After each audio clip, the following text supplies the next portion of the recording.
Halo teman-teman semua, selamat datang di channel YouTube saya. Oke, di video kali ini saya akan menunjukkan website buatan saya yang menggunakan HTML, CSS, JavaScript, dan PHP. Oke, website saya seperti ini teman-teman. Oke, website saya ini merupakan website sederhana dan juga sudah saya hosting dengan web host, dan juga web host ini juga gratis teman-teman. Oke, selamat datang di website saya. Welcome to Cooking Fun, website yang membagikan info seputar resep masakan delicioso.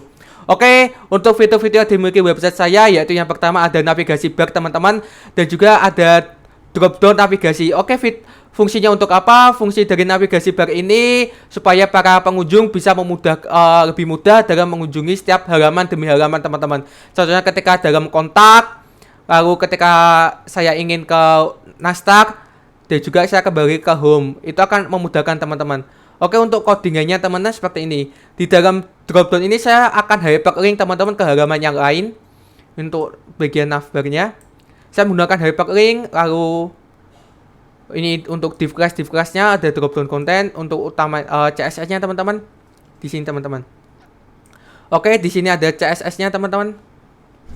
Nah, oke, untuk di sini teman-teman, ketika saya klik di sini teman-teman, ini akan berubah menjadi warna hijau dan akan kursor saya berubah teman-teman menjadi menunjuk teman-teman.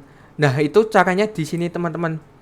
Ini di navbar hover drop down hover drop btn teman-teman.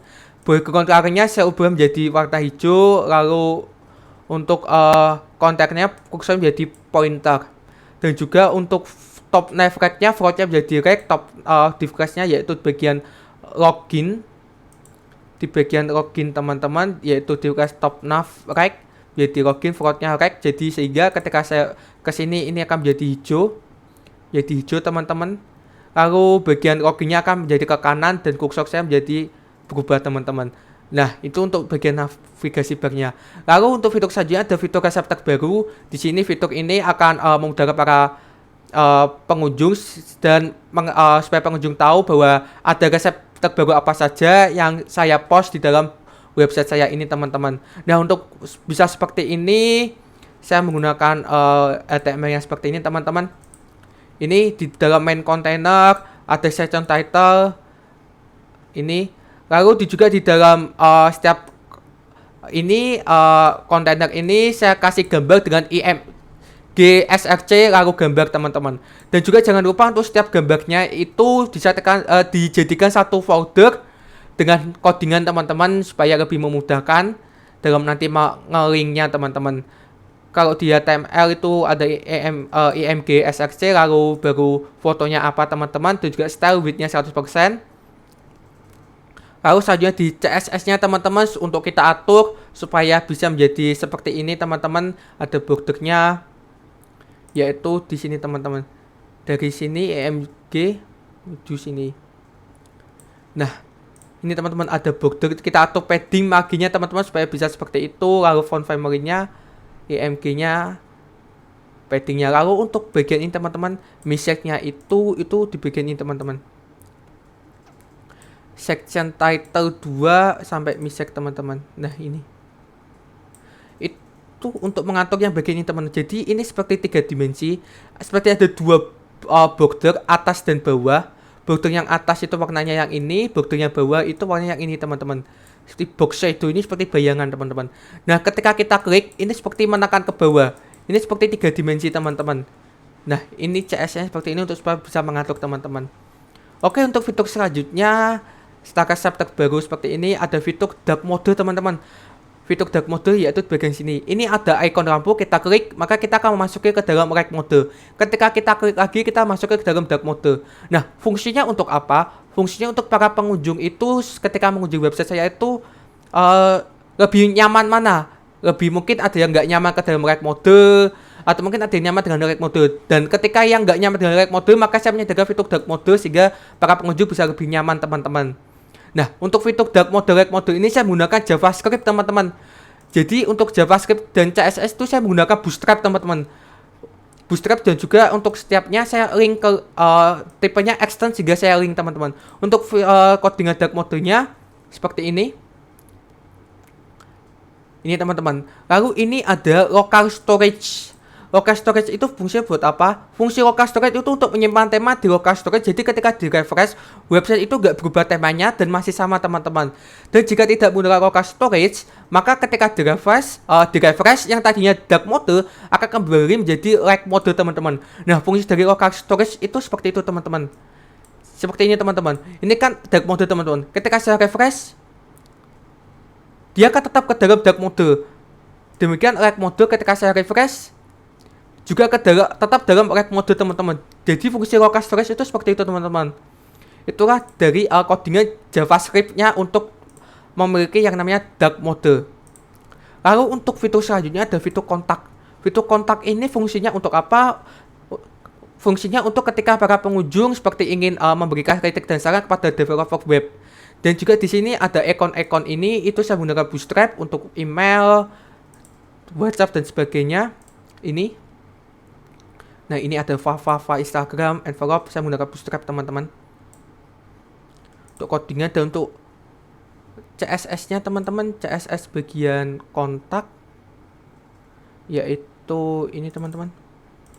Ini bagian kontak. Lalu untuk bagian header-nya teman-teman, kalau tadi di HTML kita untuk menaruh gambar IMCSRC, tapi kalau untuk mengganti background-nya, background ini header-nya saya menggunakan background image di dalam CSS, background image, URL, gambar, lalu background size-nya cover. Dengan demikian akan background-nya menjadi gambar yang sesuai kita inginkan teman-teman. Seperti ini. Untuk CSS-nya teman-teman. Lalu selanjutnya untuk ini bagian ini teman-teman. Untuk bagian HTML ya, bagian resep-resep ini teman-teman, itu kurang lebih seperti ini teman-teman. Nah ini.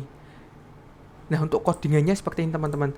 Codingannya kurang lebih sama teman-teman untuk setiap bagian resep teman-teman. Ini untuk fitur-fiturnya itu penulisannya. Lalu untuk CSS-nya itu untuk setiap resep itu satu ya teman-teman. Jadi setiap 6 halaman jadi memiliki satu CSS. Ini teman-teman untuk codingannya CSS-nya dia bisa seperti ini. Lalu ini dark mode-nya. Lalu untuk fitur selanjutnya yaitu ada fitur login dan register. Nah, ketika kita klik login dan register, di dalam login ini ada yang atas ini home, ada tulisan home. Fungsi dari ini untuk apa teman-teman? Ketika pengunjung misalnya ingin login atau register tapi mengurungkan niatnya, tinggal klik home saja maka otomatis akan kembali lagi ke dalam halaman utama. Jadi di register juga ada teman-teman. Oke, untuk yang pertama kita bahas ada register. Untuk login register ini saya menggunakan database. Jadi di dalam register ini teman-teman, ini register. Dalam register juga saya menggunakan yang namanya kondisi if else. Kondisi if else adalah dimana ketika registrasi berhasil maka dia akan masuk kondisi if dan akan memunculkan pemberitahuan registrasi berhasil. Tapi ketika registrasi gagal masuk ke dalam kondisi else akan memunculkan pemberitahuan seperti whoops something wrong when email sudah digunakan atau password not matched teman-teman. Nah, kita coba misalnya username-nya kita lalu ini kita register. Oh, email sudah digunakan. Kenapa email sudah digunakan teman-teman? Karena sebelumnya saya sudah mendaftar. Jadi ketika sudah email digunakan kita klik register, ketika dibaca ternyata di database sudah ada email ini, maka akan muncul pemberitahuan maaf email sudah digunakan. Oke, kita ganti dengan yang lain teman-teman. Coba. Nah. Coba register teman-teman. Oh, email sudah digunakan juga. Oke, kita ganti yang lain juga. Misalnya you. Nah, oke. Kita register. Nah, ketika emailnya belum pernah didaftarkan, kita register maka akan muncul pemberitahuan user registration completed. Nah, di database-nya seperti ini teman-teman.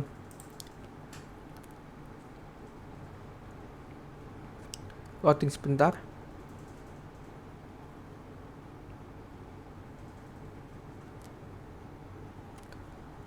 Oke teman-teman, tunggu sebentar teman-teman untuk loadingnya.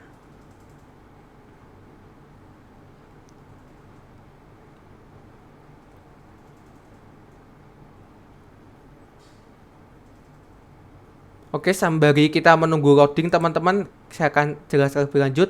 Oke, ketika tadi kita sudah login teman-teman, kita login coba ya teman-teman. Nah, password Nah, kita login. Nah, ketika kita sudah login, maka kita akan memasuki halaman utama dengan tambahan welcome artinya ini welcome. Ini adalah itu username-nya tadi teman-teman, lalu login menjadi logout. Oke, tadi. Ini untuk bagian login teman-teman. Ketika login juga ada yang namanya if else. Jadi ketika login itu berhasil, maka dia akan menuju ke welcome PHP. Ini untuk bagian welcome PHP-nya teman-teman. Welcome PHP-nya seperti ini, untuk loginnya menjadi logout. Lalu untuk tadi welcome-nya seperti ini. Welcome username-nya tadi di sini teman-teman. Lalu seperti ini. Nah, kita coba kita klik logout. Ketika kita klik logout, maka dia akan kembali lagi ke dalam login. Untuk codingannya itu seperti apa teman-teman, bagian logout. Untuk bagian logout itu seperti ini. Ketika kita klik logout, dia akan kembali ke dalam location yaitu login. Nah, kita coba misalnya tapi passwordnya salah guys. Nah, kita login, otomatis dia akan salah. Email or password is wrong. Nah, itulah kondisi tadi. Di dalam login gunakan kondisi if else. Ketika if dia berhasil maka langsung menuju ke welcome, tapi ketika password atau emailnya salah, dia akan mencoba memberitahuan email atau password salah. Jadi itu gak bisa guys. Kita ketik maka dia akan langsung menuju ke halaman welcome PHP. Welcome PHP yaitu bagian menu, ada welcome username, welcome username-nya, lalu berubah menjadi logout. Kita klik logout. Oke, masih loading tuh. Oke, untuk database-nya seperti ini teman-teman, yaitu database-nya yaitu di sini. Nah, ini untuk database-nya teman-teman. Ini usernya emailnya ini passwordnya teman-teman akan tersimpan di sini.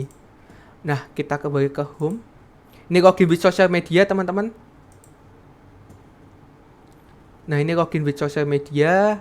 Lalu dan juga di dalam login dan register itu menggunakan CSS dan juga Bootstrap. Untuk CSS-nya itu cuma satu untuk keduanya. Ini untuk CSS-nya seperti ini teman-teman. Ini untuk tadi login with social media teman-teman. Lalu sampai di bawah ini. Untuk bagian login dan register ada fitur khususnya teman, yaitu dia responsive web. Jadi dia akan menyesuaikan sesuai layak dari device yang dituju. Jadi misalnya menggunakan HP atau iPad, maka dia akan menjadi responsive web teman-teman. Jadi mengikuti layaknya para device, untuk mengikuti layak device para pengunjung teman-teman. Nah, untuk yang masih responsive web itu masih bagian register dan login saja. Untuk yang lain masih dalam tahap pengembangan ya teman-teman. Ini sudah responsive web untuk login dan register teman-teman. Oke, kita klik home. Oke teman-teman, mungkin sekian dari penjelasan saya. Untuk fitur-fiturnya tadi ada navigasi bar, drop down, kontak, dark mode, reg mode, login register, reseptor baru teman-teman. Lalu untuk yang seperti ini juga codingannya seperti ini. Untuk CSS dark mode supaya bisa seperti itu gunakan main ini kolom count 2, kolom gap 40, bordernya seperti ini supaya bisa seperti ini teman-teman untuk CSS-nya teman-teman. Nah, baik teman-teman, sekian dari penjelasan saya dan juga website yang saya tunjukkan. Semoga apa yang saya jelaskan dan juga semoga video ini bisa bermanfaat bagi teman-teman dalam mendapatkan ide untuk membuat website kaya sendiri masing-masing teman-teman. Semoga bisa bermanfaat untuk teman-teman belajar dan juga mendapatkan ide untuk membuat suatu website. Oke, sekian dari saya teman-teman. Terima kasih dan mohon maaf bila ada kesalahan dalam penyampaian kata atau masih kurang jelas teman-teman. Baik, sekian. Terima kasih dan sampai jumpa teman-teman. Bye-bye.